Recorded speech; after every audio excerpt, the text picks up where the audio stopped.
பிள்ளையார் கோயிலில் எத்தனையோ இடைஞ்சல் வந்துக்கிட்டே இருக்குது.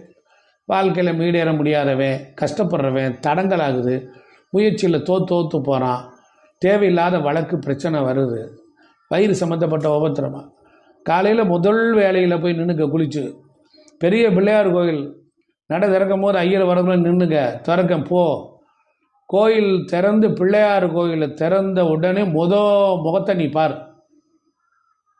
முதல்ல விளக்கேற்று, விளக்கு வெளிச்சத்தை பார், விநாயகர் பாதத்தை பார்.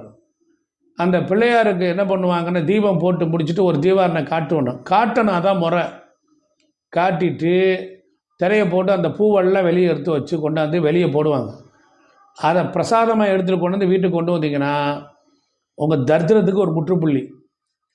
இரவு முழுவதும் வான்காந்த அதிர்வுகள், காஸ்மிக் கான்சியஸ் பவர் அங்கே வந்து இறங்குது. அது வந்து இறங்குற மாதிரியான அமைப்பு செஞ்சுருக்கிறாங்க.